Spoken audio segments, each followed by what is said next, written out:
Hello नमस्कार दोस्तों, स्वागत है आपका आपके अपने यूट्यूब चैनल फ्यूचर गोल्स में। आज हम लोग डिस्कस करने वाले हैं जो मैकेनिक्स के आपके सीक्वेंस चल रहे हैं उसी सीक्वेंस में दूसरा पार्ट, ठीक है ना।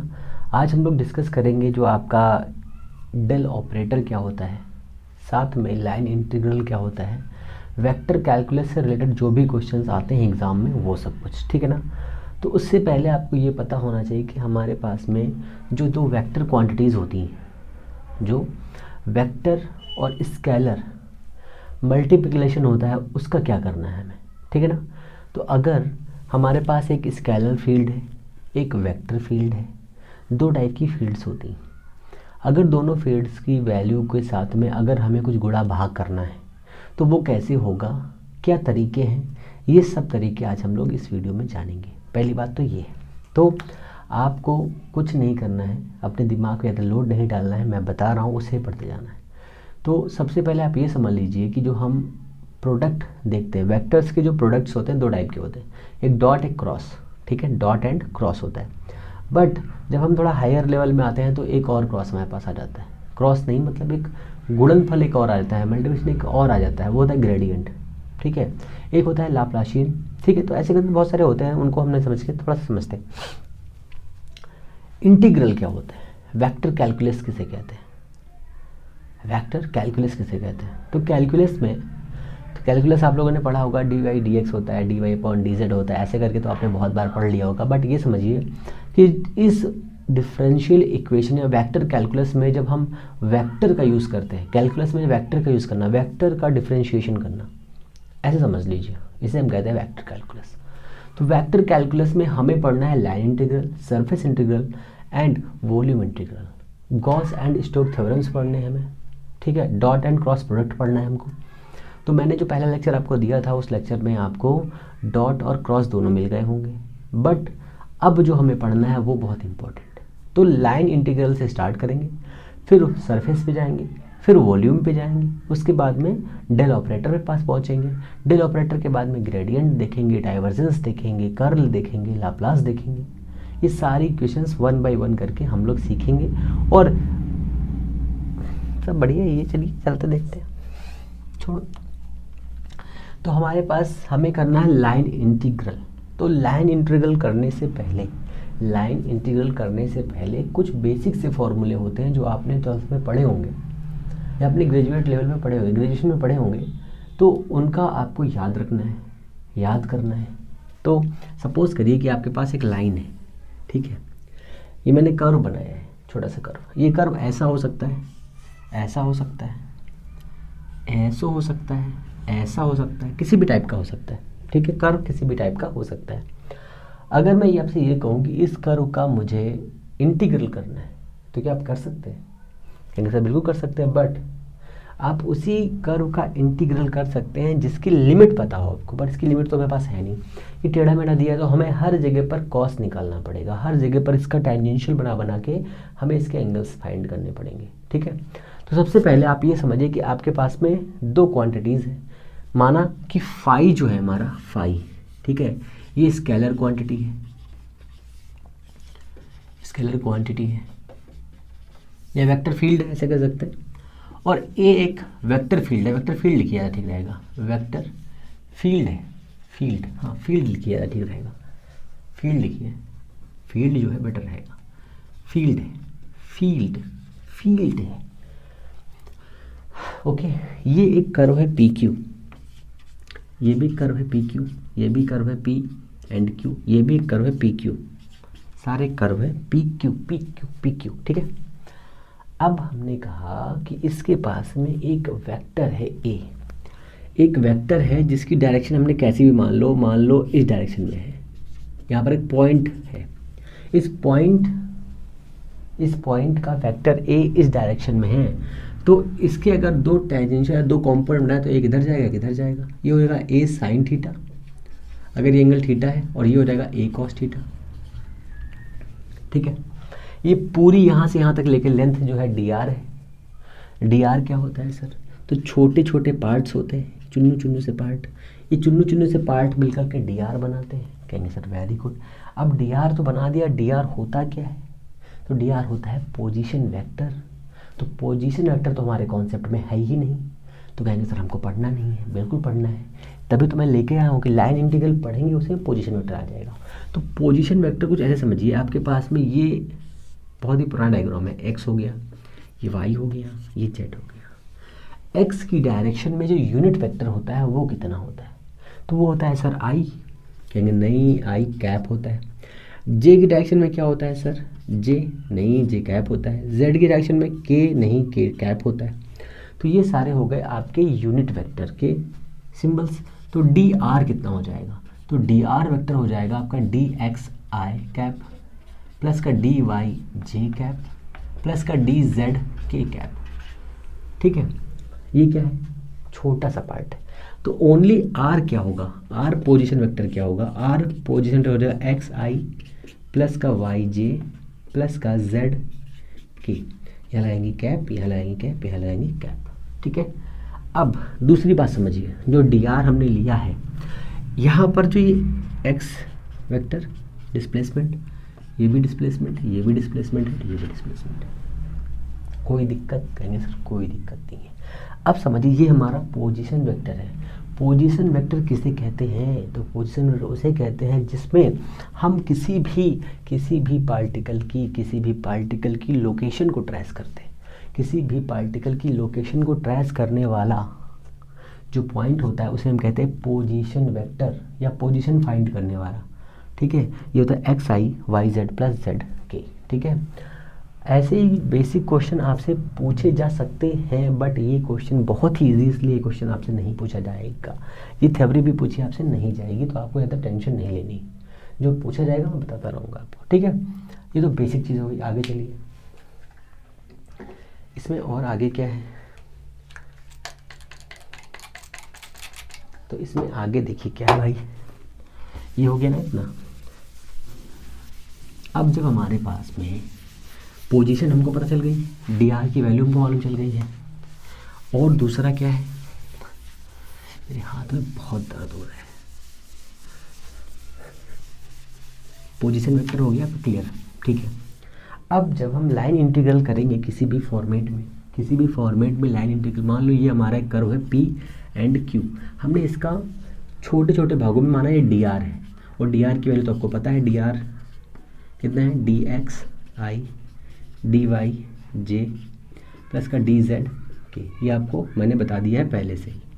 ये डी आर वेक्टर हो गया आपका, छोटा सा पार्ट हो गया। ठीक है, इसकी लोकेशन में, इसी लोकेशन में एक इधर के कंपोनेंट जो टेंजेंशियल बनाएगा, वो जो वेक्टर का टेंजेंशियल होगा वो हो गया ए कॉस थीटा, ए कॉस थीटा। तो लाइन इंटीग्रल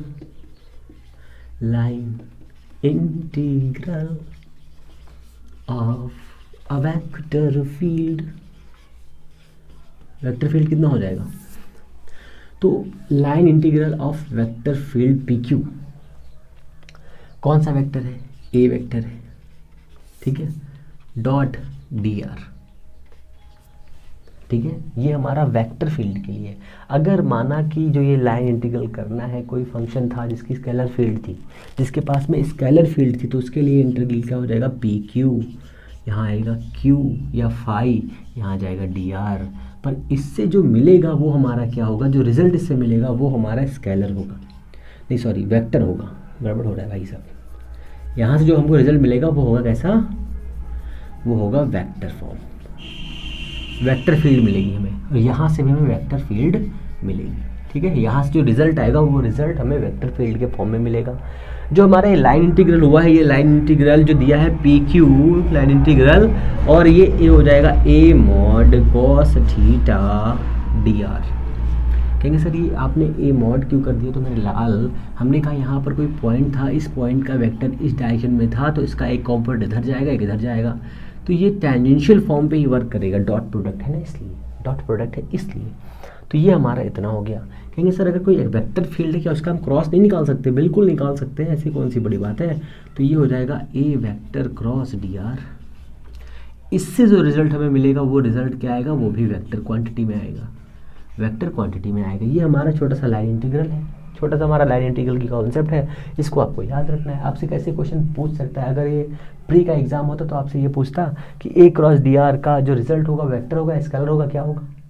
अगर बट ये हमारा मेंस है, तो मेंस में हमें ऐसे नहीं करना पड़ेगा, तो मेंस में हमें क्या करना पड़ेगा, तो ये वाला फॉर्म उठा के यहाँ रख दो, तो ये हो जाएगा AXI AYJ AZK, ये हमारा हो गया A की वैल्यू, ये कितना हो जाएगा DXI DYJ plus ZK line integral PQ। ये कुछ इस टाइप से आपसे पूछ लेगा तो आपको बहुत ही ईजी रहेगा, आप बता दोगे, मुझे तो पता है, आप पे पूरा भरोसा है मुझे। ऐसे क्वेश्चन आपसे एग्जाम में नहीं पूछे जाएंगे तो आपको दुखी नहीं होना है, ठीक है, क्योंकि क्वेश्चन सिर्फ 20 आने हैं और 20 क्वेश्चन भी चुनिंदा होंगे जो मज़ेदार होंगे, तो ये आपको याद रखना है। पहली कंडीशन तो हमारी यही है कि आपको ये याद रखना है कि कौन से क्वेश्चन आएंगे कौन से क्वेश्चन नहीं आएंगे, है ना। तो ये हमारा हो गया बेसिक सा वेक्टर का लाइन इंटीग्रल। लाइन इंटीग्रल बहुत ही टफ नहीं है, बहुत ही इजी है, कॉन्सेप्ट में अगर समझे हम लोग तो कोई भी आसानी से लाइन इंटीग्रल समझ सकता है मेरे हिसाब से, क्योंकि इसमें कोई बहुत बड़ी चीज़ नहीं है, क्योंकि जितनी हमें लाइन इंटीग्रल पढ़ना है वो तो बहुत ही बेसिक रहता है, बहुत ही सिंपल सा। लाइन इंटीग्रल का हमें क्लासिफिकेशन समझना है बस, और कुछ नहीं। आएगा क्वेश्चन तो गॉस थ्योरम से आ सकता है, अगर आएगा तो। वैसे मेरे अकॉर्डिंग चांसेस हैं कि इसमें से क्वेश्चंस नहीं आएंगे मेरे अकॉर्डिंग, हालांकि मैं पढ़ा दे रहा हूँ, हो सकता है आ जाए, नहीं आए तो कोई बात नहीं है। तो ये आपका हो गया इतना। अब आ जाइए सरफेस इंटीग्रल पे। जैसे आपने डिस्प्लेसमेंट का जो छोटा सा कंपोनेंट होता है उसके बारे में समझा कि ये था dr था, dr कितना था आपका xi या dxi प्लस dyj प्लस का dzk था, ठीक है। वैसे ही dA वेक्टर होता है, या सरफेस का ले लो, सरफेस लिखो यहाँ पे s बनाओ, ये तो हमने वेक्टर लिया था s ले लिया। तो देखो अगर आपके पास कोई ये सरफेस दी हुई है, इस सरफेस पे दो कंपोनेंट है, एक x है एक y है और एक z है। तो x और y का जो कंपोनेंट बनेगा, जो x और y के बाद में, जो x और y सरफेस के बाद में कंपोनेंट बनेगा वो बनेगा j का। तो x और y के साथ में जो कॉम्बिनेशन बनाएगा वो बनाएगा z मीन्स k बनाएगा, ठीक है। x और y सरफेस के साथ में कैसे समझाऊँ आपको, ये लेता हूँ। देखो ये सरफेस है x, ऊपर जाएंगे y और इसके अंदर जाएंगे तो z, ठीक है। तो अगर ऐसे समझे हम तो हमारे पास ds कितना हो जाएगा, तो हो जाएगा dx, देखो किसे लिख रहा हूँ मैं, dx एंड dy, ठीक है। दो सरफेस हो गई। सरफेस में क्या होता है, l इंटू बी होता है, उसका वेक्टर किधर होता है, perpendicular of the two surfaces, ठीक है। तो दो सरफेस के परपेंडिकुलर ये हो गया, तो यहाँ पर x है y है, तो यहाँ पर क्या होना चाहिए, सोचो, यहाँ पर x है y है तो यहाँ पर z होना चाहिए। z का जो कंपोनेंट होता है, यूनिट होता है k होता है, k प्लस का y dz, क्या बचा, yz हो गया, तो यहाँ बचा क्या, x का क्या होता है, i होता है। फिर dz और dx, क्या बचा, y, तो यहाँ जाएगा j। तो ds हमारा क्या बनेगा, ds हमारा बनेगा ds इज इक्वल टू, यहाँ लिखता हूँ, है ds is equal to dx, i किस में है, dy dz में है, तो dy dz i, ठीक है, समझते रहो बहुत ध्यान से। प्लस का j किस में, dz dx j प्लस का dx dy के। तो आपका जो dr था वो ये था dxi dyj dz के, बट ds कितना आ रहा, देखो कितना आ रहा है, dy dz, ये वो हमारा i प्लस का dz dx, ये वो आपका j प्लस का dz dx dy, ये हो गया आपका कितना k। ये 3 पॉइंट हो गए, ये s हो गया, y हो गया, z हो गया। तो आपको ऐसे ही याद रखना है। अब अगर वॉल्यूम की बात करें तो वॉल्यूम हो जाएगा dy is equal to dx dy dz। तो ये आपका वॉल्यूम इंटीग्रल हो गया, ये आपका सरफेस इंटीग्रल हो गया और ये आपका लाइन इंटीग्रल हो गया। तीनों में ये बेसिक रिलेशन होता है, तीनों में ये बेसिक रिलेशन होता है। इसका बेसिक क्लासिफिकेशन समझते हैं, फिर इसके आगे जो है कुछ क्वेश्चंस को हम सॉल्व करेंगे, है ना। क्वेश्चंस तो यहाँ से बनने से गए, बस क्लासिफिकेशन ही आ सकता है, क्योंकि सिग्निफिकेंस दिया हुआ है डेल का, ग्रेडियंट का एंड कर्ल का, इनका सिग्निफिकेंस पढ़ना है। सिग्निफिकेंस में कंजर्वेटिव फील्ड में कैसे वर्क करते हैं, सोलेनॉइडल होते हैं रोटेशनल होते हैं, इरोटेशनल होते हैं, यही सब पढ़ना है हम लोगों को, है ना। तो हमें ये लोगों को यही सब पढ़ना है, और ये कोई बहुत टफ चीज़ तो है नहीं कि हम लोग पढ़ ना लें, बहुत ही सावधानी से हम लोग पढ़ लेंगे, इसको कोई दिक्कत नहीं। एक क्लासिफिकेशन नोट कर लो, फटाफट नोट कर लो इसको भी। ये जो क्लासिफिकेशन है लाइन इंटीग्रल का है। अगर आपके पास में कोई दो वेक्टर्स है, एक फाई स्केलर फील्ड है, स्केलर फील्ड है, ठीक है, एक स्केलर फील्ड है, और ए एक वेक्टर फील्ड है, एक वेक्टर फील्ड है, वेक्टर फील्ड दो हो गए। फाई स्केलर फील्ड है, ए वेक्टर फील्ड है। तो line integral of p q, p q line थी हम लोग ली थी ना, तो line integral phi d r, यहाँ से मैं जो रिजल्ट मिलेगा वो हमें मिलेगा क्या, वेक्टर मिलेगा। तो वेक्टर का मैं वी लिख रहा हूँ, वेक्टर फील्ड मिलेगा, V F vector field. Line integral of p Q, अगर हम ए वेक्टर ले रहे हैं, ए वेक्टर ले रहे हैं, तो वेक्टर के साथ में डॉट करेंगे तो हमारे पास जो मिलेगा वो होगा हमारा स्केलर फील्ड, ठीक है, ये याद रखो बहुत ध्यान से। फिर line integral of p Q, अगर हम यही वेक्टर फील्ड ले रहे हैं और क्रॉस प्रोडक्ट कर रहे हैं, क्रॉस प्रोडक्ट मतलब ये है कि अगर हम कर्व पर जो परपेंडिकुलर पॉइंट का जो नॉर्मल बन रहा है, जो नॉर्मल बन रहा है उसका अगर वो यूज़ कर रहे हैं, तो ये हमारा बनेगा डी आर, और ये बनेगा हमारा वेक्टर फील्ड। रिजल्ट ये देगा, ये आपको याद रखना कौन सा रिजल्ट किसके लिए। फिर दूसरा है आपका सरफेस के लिए, तो सरफेस होता है डबल इंटीग्रेशन, सरफेस एस लगा दो, ठीक है, सरफेस के लिए एस लगा दो। फिर हम यहाँ लिखेंगे फाई स्केलर फील्ड है हमारे पास में, और हमने क्या किया, डी एस कर दिया, तो ये हमारा क्या बनाएगा, ये हमारा बनाएगा वेक्टर फील्ड, वेक्टर फील्ड बनाएगा, ठीक है। Double integration s phi vector ले लिया तो ये हो जाएगा a vector dot d s करेंगे तो ये हमारा स्केलर फील्ड बनाएगा। Double vector a cross d s, तो ये हमारा जो बनाएगा क्या बनाएगा, वेक्टर फील्ड बनाएगा, ठीक है। अब आ जाओ वॉल्यूम इंटीग्रल में। वॉल्यूम इंटीग्रल में क्या होता है, तो वॉल्यूम इंटीग्रल में अगर हमने कोई स्केलर फंक्शन लिया है, ये हमारा वॉल्यूम इंटीग्रल हो गया, और ये हो गया हमारा डी वी, तो ये स्केलर फील्ड देगा हमको, स्केलर फील्ड देगा। और अगर हमने कोई सरफेस ली है और सरफेस वेक्टर फील्ड रिप्रेजेंट कर रही है, तो ये हमारा a d v is equal हो जाएगा, क्या हो जाएगा, हमारा वेक्टर फील्ड हो जाएगा, ठीक है। ऐसे करके बेसिक क्लासिफिकेशन आपको याद रखना है, किसका क्या रिजल्ट है, कैसे क्या काम करता है, ये सभी चीज़ें इसमें आपके एग्ज़ाम के लिए इम्पोर्टेंट है, आपसे यही पूछा जाएगा, ठीक है। तो इसमें अब इतना होने के साथ में हम लोग देखते हैं इसके आगे डेल ऑपरेटर क्या होता है। डेल ऑपरेटर समझा देता हूँ, है ना।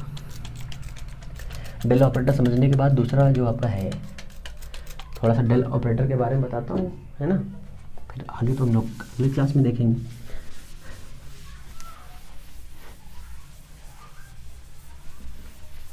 दो यूनिट एक साथ चलेंगे समझ लो, अभी नेक्स्ट मंथ से 3 यूनिट पढ़ाना स्टार्ट करूँगा, ठीक है।